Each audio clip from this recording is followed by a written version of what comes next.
તો વડોદરામાં ચૂંટણી પહેલા જ કોંગ્રેસમાં ભડકો જોવા મળ્યો છે, જ્યાં વોર્ડ નંબર 1માં પૂર્વ કોર્પોરેટર હરીશ પટેલની ટિકિટ કપાતા તેમણે પક્ષ સામે ખુલ્લો બળવો પોકાર્યો છે।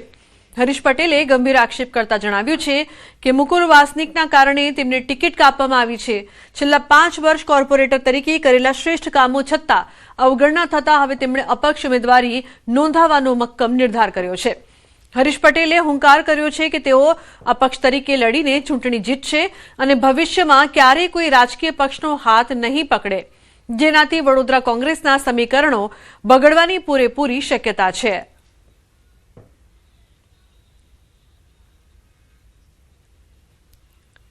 વોર્ડ નંબર 1માંથી કોંગ્રેસે 3 મહિલા એક પુરુષ ઉમેદવારને ઉભા રાખીને આશ્ચર્યમાં તો મૂક્યા જ, પરંતુ સૌથી મોટું આશ્ચર્ય ત્યારે થયું કે અહીંના જે વગદાર નેતા છે હરીશભાઈ પટેલ, જે પૂર્વ કોર્પોરેટર છે, તેમની બાદબાકી કરવામાં આવી। ત્યારે હરીશભાઈ જે છે તે આપણી સાથે છે, તેમની સાથે વાતચીત કરીએ, જાણવાનો પ્રયત્ન કરીએ કે શું સ્થિતિ છે। નારાજ તો કંઈ છે નહીં, અપક્ષ લડવાના છે, જે ધ્યેય સાથે નીકળ્યા છે ચૂંટણી લડવાના જ છે।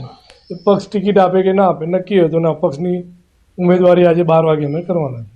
આપણે અપક્ષમાં લડવાના છે ને અપક્ષમાં જ રહેવાના છે, કોઈ પાર્ટીમાં જોઈન કરવાનું નથી।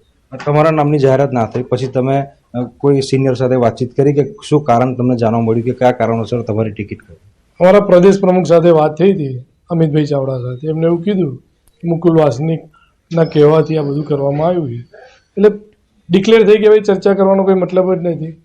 ગુજરાતના લોકલ નેતાઓ જે પ્રભારી હોય કે મોટા નેતાઓ હોય, જ્યાં સુધી એમને ગ્રાઉન્ડ લેવલની પરિસ્થિતિ શું છે સમજાઈ જ નહીં શકવાના, તો પછી આવા નવા ડિસિઝન કોંગ્રેસ લેતી રહેવાની અને ભૂંડી હાર સહન કરતી રહેવાની। હાર્દિક દીક્ષિત, ન્યૂઝ 18 ગુજરાતી, વડોદરા। અન્ય સમાચાર, ગીર સોમનાથથી લોક ગાયક કલાકાર રાજલ બારોટે ઉમેદવારી નોંધાવી છે। ઉના નગરપાલિકાના વોર્ડ નંબર 7માંથી ઉમેદવારી નોંધાવી છે। પ્રદેશ ભાજપ દ્વારા રાજલ બારોટને ઉના પાલિકામાં મેન્ડેટ મળતા ઉમેદવારી નોંધાવી છે। તો રાજલ બારોટના પતિ અલ્પેશ બાંભણિયા પૂર્વ નગર સેવક રહી ચૂક્યા છે।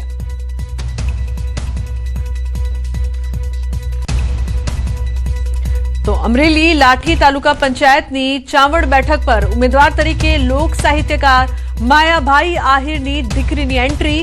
ચાવડ તાલુકા પંચાયત બેઠક પર ભાજપના ઉમેદવાર તરીકે સોનલબેન મોનિલભાઈ ડેરે ઉમેદવારી પત્ર રજૂ કર્યું છે। અમરેલી જિલ્લા ભાજપ આગેવાન જીતુ ડેરના પુત્રવધુ છે સોનલબેન ડેર। ગત ટર્મમાં જીતુ ડેરના પત્ની જિલ્લા પંચાયત સદસ્ય તરીકે ચૂંટાયા હતા। ધારાસભ્ય જનક તળાવિયા, સાંસદ ભરત સુતરિયા સહિતના કાર્યકરો ઉપસ્થિત રહ્યા।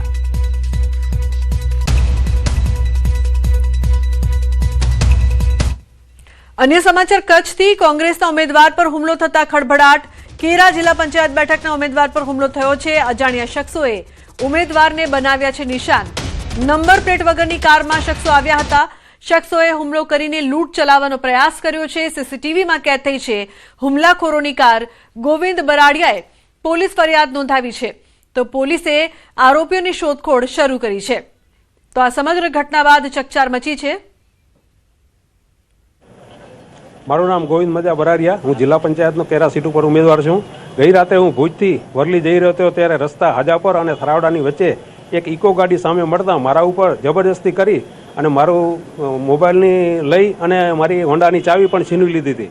સામેથી બીજું વાહન આવી જતાં એ લોકોને ડર લાગતા ચાવી અને મને ફગાવીને ભાગી ગયા અને મારું મોબાઈલ છીનવીને લઈ ગયા।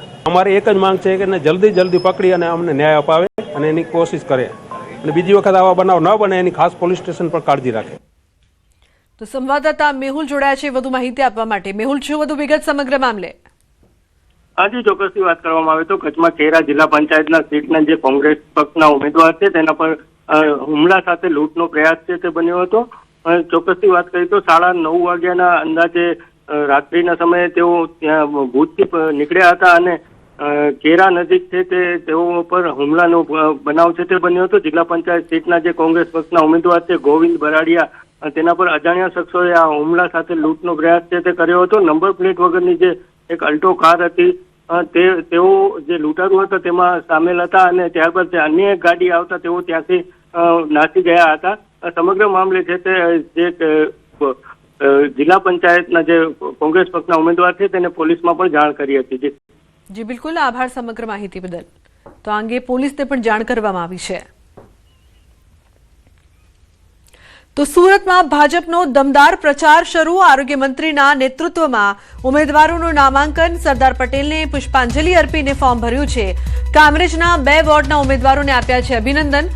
વોર્ડ નંબર 3 અને 17ના ઉમેદવારોએ ભર્યું છે ફોર્મ. ઉલ્લેખનીય છે કે સરદાર પટેલને પુષ્પાંજલિ અર્પણ કરીને તમામ જે ઉમેદવારો છે તેમનો ઉત્સાહ આરોગ્ય મંત્રીએ વધાર્યો હતો. મંત્રીના નેતૃત્વમાં ઉમેદવારોનું નામાંકન કરવામાં આવ્યું છે. કામરેજના 2 વોર્ડના ઉમેદવારોને અભિનંદન પાઠવ્યા.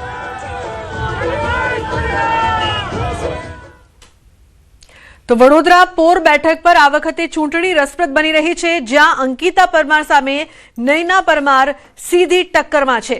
નયના પરમારે અપક્ષ ઉમેદવાર તરીકે પોતાની ઉમેદવારી નોંધાવી છે અને સ્પષ્ટ કર્યું છે કે તેમની લડાઈ ભાજપ સાથે નથી, પરંતુ તેમની સીધી સ્પર્ધા અંકિતા પરમાર સાથે છે. તેમનું કહેવું છે કે તેમની વિચારધારા આજે પણ ભાજપ સાથે જોડાયેલી છે, તેથી તેઓ ખેસ પહેરીને ફોર્મ ભર્યું. નયના પરમારે પોતાના વિસ્તારમાં અનેક વિકાસ કાર્યો કર્યા હોવાનો પણ દાવો કર્યો. હવે અમારી શક્તિ ડબલ થઈ ગઈ છે, એટલે અમે આગળ વધીશું અને અમારા લોકોના સમર્થનથી વિશ્વાસથી હું આગળ વધીશ. હવે મારે જો પક્ષ સાથે મારે કોઈ વિરોધ નથી. પક્ષની સાથે જો મારો કેસ જોઈ લો, હજુ પણ હું ભાજપની કાર્યકર તરીકે જ છું, ભલે હું અપક્ષમાં છું, પણ મારો એક વ્યક્તિ સાથે જ વિરોધ છે. કઈ વ્યક્તિ? અંકિતાબેન સાથે.